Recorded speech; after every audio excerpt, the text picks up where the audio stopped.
you will appreciate this. The day after tax day, because of responsible resource development up there, we derive benefit and revenue from our oil and gas developments, and we're the only state in the union with a negative tax rate. We've got no income tax for the state, no state sales tax, no state property tax.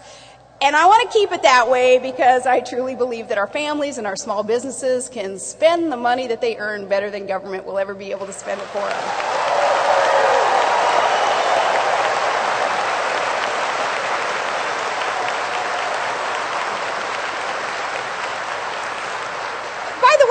Some of you enjoyed some local tea parties. I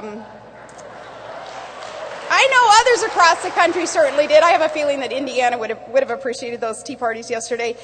You know, this is why I have such heartburn over the Fed's economic stimulus package. I'm going to just digress just for a second here. Why states enticed with federal dollars that have strings attached to them may at the end of the day realize that those dollars can actually be bad for our states. This isn't free money, folks. Our nation is $11 trillion in debt. This is borrowed money. We're borrowing from China, and we may find ourselves someday enslaved to countries that hold our notes, countries that don't necessarily have America's best interest in mind.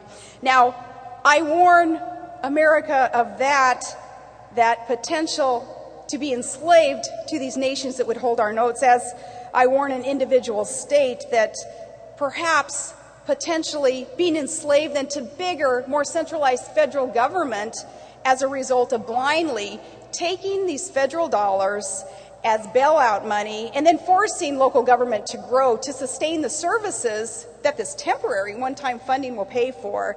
Ultimately, that takes away opportunities to develop and to progress and be self-sufficient and be free.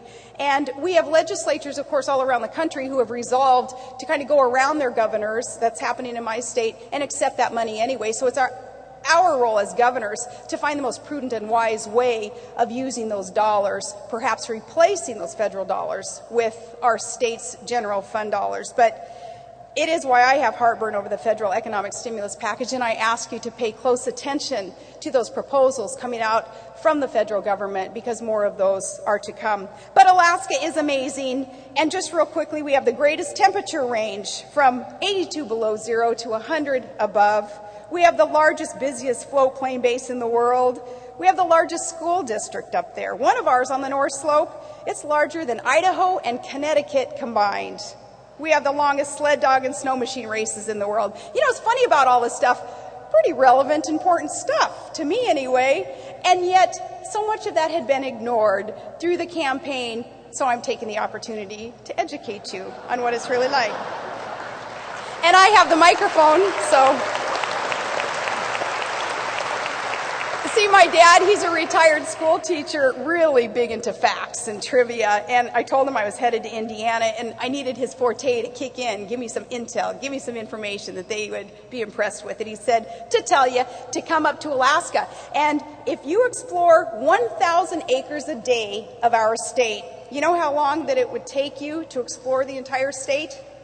Over 1,000 years to cover it all. It's that big. Final trivia for you. What is the northernmost state in America? Alaska. What is the southernmost state in America? Hawaii. What is the westernmost state in America? Alaska. What is the easternmost state in America? Alaska. Because of the date line. Now that is some significance there. And that's what you get with dinner table conversation when you grow up in a family full of school teachers. You learn things like that. Now, if I'm wrong on any of that trivia, I don't want Katie Couric calling me and telling me I did something wrong. You call Mr. Heath in Wasilla, Alaska. I'll give you his phone number. You can correct my dad. Alaska is the crossroads of the world, the air crossroads of the world. Right now, because of our strategic location, yes, we are keeping our eye on North Korea, as a dangerous regime there wants to test launch missiles that we're in a position to intercept before a potentially nuclear armed warhead could reach the rest of the U.S., the rest of you, because of our location. Hopefully the feds won't cut the missile defense program and we can continue our program up there. There is benefit to you with Alaska's strategic location on the globe. And finally, yes, you can see Russia from Alaska.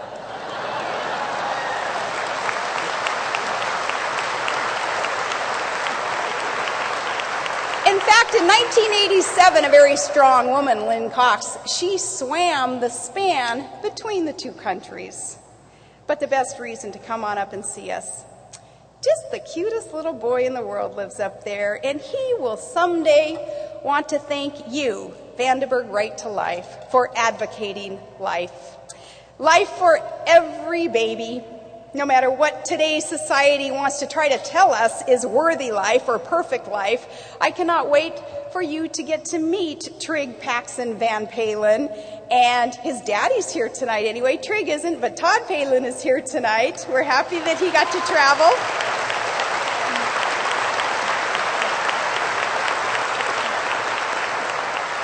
We were very tempted to bring Trig. He started sniffling a little bit about 2 days ago, and he's a pretty typical, almost one-year-old, pretty rowdy on these airplanes now, and I think the sniffles may have been an excuse for Todd to make the decision, we better leave him with Grandma for this 36-hour trip.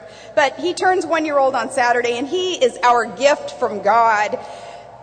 He's proven to me, beyond a shadow of a doubt, that every innocent life does have purpose, and there is no accident. And I'm going to choose the Creator's idea of perfection over our society's definition of perfection any day.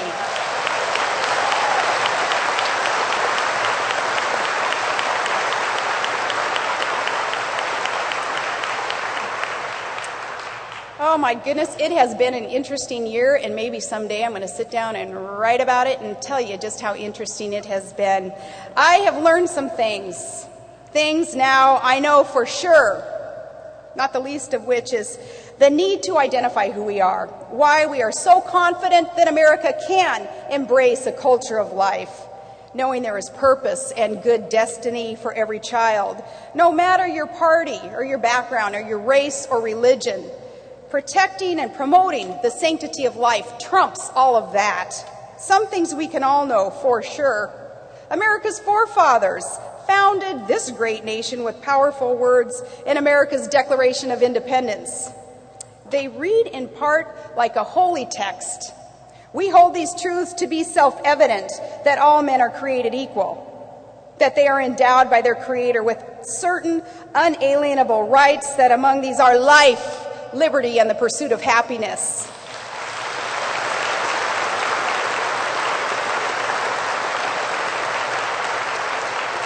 Providentially and with so much wisdom, our founding fathers wrote that life is valuable because it is ordained and not because it is utilitarian. That life is precious, whether in the form of a helpless baby or a dependent senior citizen or a special needs kid. I know for sure that my son is perfect just as he is, and I do believe that he's made in the image of God. And I tell Trig's big sisters and his big brother, yeah, he's got more chromosomes than you. That means he wins. I'm going to tell that Smile group the same thing tomorrow. They win. And Tess, whom I met earlier this evening, beautiful Tess, 14-year-old, she wins. Life is valuable because it's ordained. Our babies. Laura Ingram